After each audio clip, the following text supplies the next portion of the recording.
Good morning all of you. So here is today's the Hindu newspaper news analysis. और एक चीज़ मैं आपको बोलना चाहूँगी, अगर आपको लगे कि लेक्चर काफ़ी इंपॉर्टेंट है और इसकी पीडीएफ हमारे पास होनी चाहिए, तो इसके लिए आप टेलीग्राम पे जाके पीडीएफ डाउनलोड कर सकते हैं। उसका लिंक आपको डिस्क्रिप्शन बॉक्स में मिल जाएगा। तो शुरू करते हैं आज का लेक्चर। So let's start. तो आज का जो इम्पोर्टेंट डे है वो है नेशनल मैथमेटिक्स डे, जो सेलिब्रेट किया जाता है 22 of December in memory of Srinivasa Ramanujan. तो ये ध्यान रखिएगा, ये एक फेमस मैथमेटिशियन है इंडिया के। तो जो आगे की न्यूज है वो मेकेदातु प्रोजेक्ट के बारे में बात करती है। तो ये क्या है, इसका स्टैटिक पोर्शन हम देख लेते हैं। जो मेकेदातु होता है उसका मीनिंग होता है गॉड स्लीप, और जो मेकेदातु है वो है एक deep gorge situated at the confluence of river Kaveri and its tributary Arkavathi. तो जो गोर्ज होता है वो एक डीप नैरो वैली होती है जहाँ से कोई रिवर बहती है। तो ये जो प्रोजेक्ट है ये लाया गया है बेंगलुरु सिटी में ड्रिंकिंग वाटर अवेलेबिलिटी के लिए।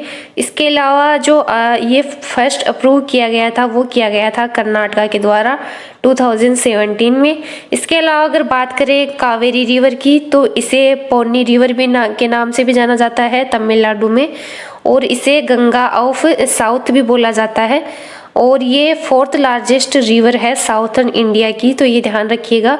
और ये राइज होती है Brahmagiri hills of western Ghat in southern Karnataka state, और ये फिर फ्लो होती है तमिलनाडु कर्नाटका से, और फिर पुदुचेरी से होके ये ईस्टर्न घाट से होके ये बे ऑफ बंगाल में जाके गिरती है।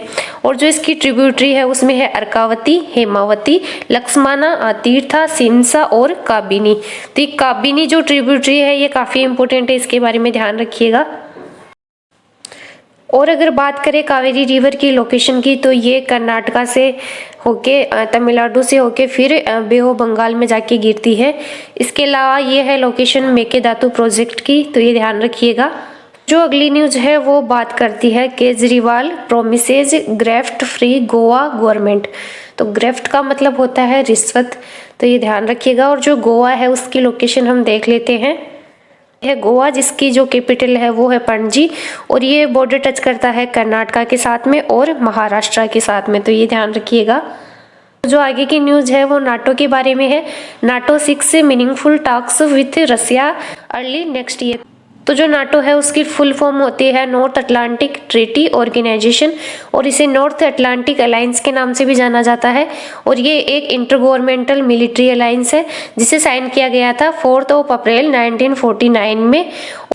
तो जो लेटेस्ट मेंबर इसमें ऐड हुआ है वो है नॉर्थ मैसेडोनिया, 2020 में जो ऐड हुआ है, और जो इसका हेडक्वार्टर है वो है ब्रुसेल्स बेल्जियम में, तो ये ध्यान रखिएगा। जो आगे की न्यूज है उसमें काफ़ी इंपॉर्टेंट लोकेशन दे रखी है, उसके बारे में हम देख लेते हैं। जो कि यमन की कैपिटल है सना, तो ये है यमन और ये इसकी कैपिटल है सना। ये है सऊदी अरेबिया जिसकी कैपिटल है रियाद। ये है ओमान, ये है यूएई। तो यूएई है उसकी जो कैपिटल है वो है अबू धाबी, और जो दुबई है वो इसका एक शहर है। ये है रेड सी, और ये है गल्फ ऑफ आदेन, तो ये ध्यान रखिएगा। ये है पर्सियन गल्फ। तो जो आगे की न्यूज है वो एयर क्वालिटी के बारे में है, कैपिटल दिल्ली के बारे में। तो वो वापस सीवियर कैटेगरी में पहुंच गई है, जो कि सबसे खराब कंडीशन मानी जाती है। तो जो आगे की न्यूज है वो ओबीसी कोटा के बारे में है, महाराष्ट्र के रिगार्ड। तो ओबीसी से रिलेटेड एक इम्पोर्टेंट कमेटी है, वो ध्यान रखिएगा, वो है जस्टिस रोहिणी कमेटी, जिसे बनाया गया था सब कैटेगराइजेशन ऑफ ओबीसी से रिलेटेड रिकमेंडेशन देने के लिए, तो ये ध्यान रखिएगा। तो जो आगे की न्यूज है वो एक काफी इंपॉर्टेंट टर्म दे रखी है, वो है चिलाई कला, जो कि कश्मीर से रिलेटेड है।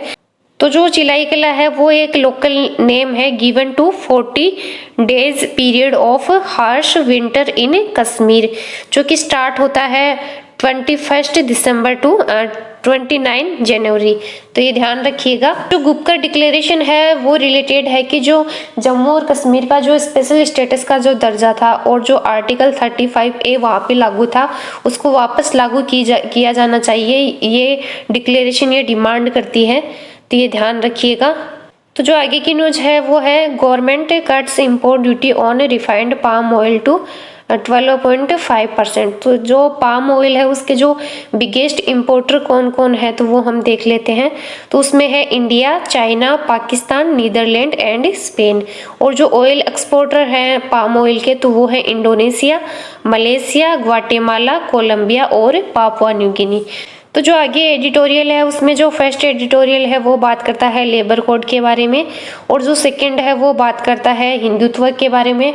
इसमें बोला गया है कि जो माननीय जो नरेंद्र मोदी हैं उन्होंने कौन कौन से विकास के कार्य किए हैं उसके बारे में है।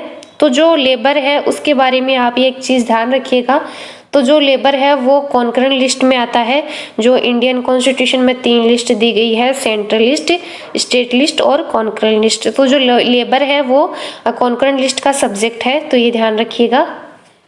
का एडिटोरियल है वो बात करता है जो अभी गोल्डन टेम्पल में मारपीट के कारण 2 लोगों की जान चली गई थी, तो उसके बारे में है। तो एक इम्पोर्टेंट टर्म है वो ध्यान रखिएगा, वो है स्क्रिलेज, जिसका मतलब होता है कि अपवित्र कर देना। ये वाला एडिटोरियल बात करता है जो आधार को वोटर आईडी के साथ लिंक करने की बात कही गई है उसके रिगार्डिंग है। तो इसमें एग्जाम के पॉइंट ऑफ व्यू से कुछ इंपॉर्टेंट नहीं दे रखा है। तो जो आगे के एडिटोरियल्स है तो उसमें जो फर्स्ट है वो ओमिक्रॉन के बारे में है, अभी जो इसके केस बढ़ रहे हैं उसके बारे में है। और जो सेकंड वाला है वो चिली की पॉलिटिक्स के बारे में बात करता है। तो चिली की लोकेशन हम देख लेते हैं। तो ये है चिली जो कि बॉर्डर टच करता है अर्जेंटीना के साथ में, बोलिविया के साथ में और पेरू के साथ में, जो कि एक साउथ अफ्रीकन कंट्री है, तो ये ध्यान रखिएगा। तो आज का लेक्चर यहीं समाप्त करते हैं। वीडियो अच्छी लगे तो लाइक कीजिएगा, शेयर कीजिएगा और चैनल को सब्सक्राइब कीजिएगा।